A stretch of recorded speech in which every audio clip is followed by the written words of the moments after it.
San Francisco rents are dropping like a rock, but how come some office buildings are going pretty crazy and still commanding very high rents with very high occupancy rates? Now, remember, San Francisco real estate is one of the worst in the world right now. I mean, Chicago is pretty bad, but have you seen SF?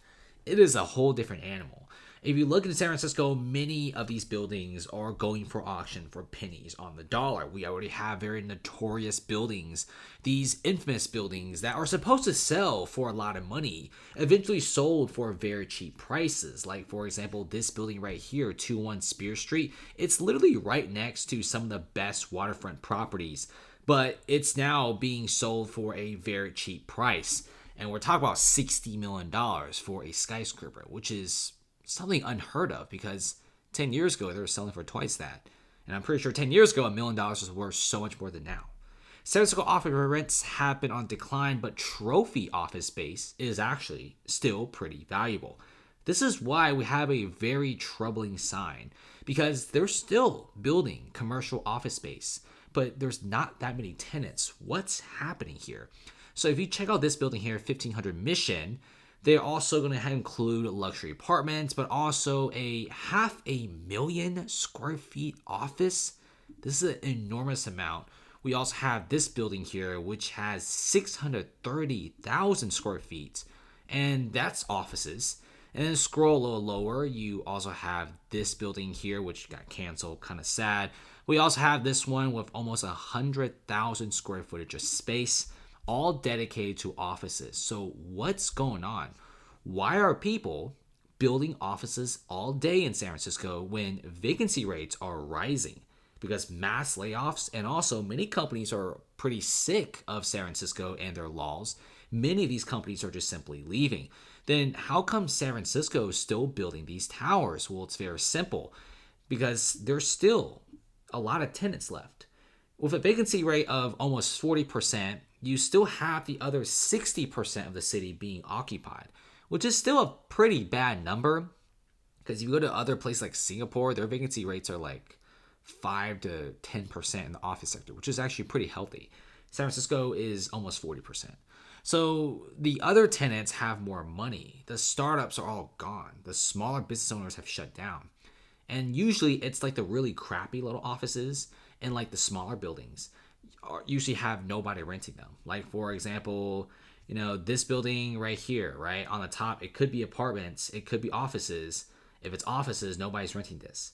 In fact, very rich companies in San Francisco who are still headquartered actually want these newer buildings. So what happens to the buildings that are slightly older? Are they just neglected? Are people just not renting them in favor of newer towers? What's going to happen to those landlords? Well, that's the question here. That's pretty frightening because you have all this construction of new towers so they can suck the tenants from smaller and older buildings and then just pretty much get all these tenants into one singular shiny building. I mean, if I was a multi-billionaire with a massive company, will I house my tenants in an old building, or will I house my tenants in something nice and crispy like this?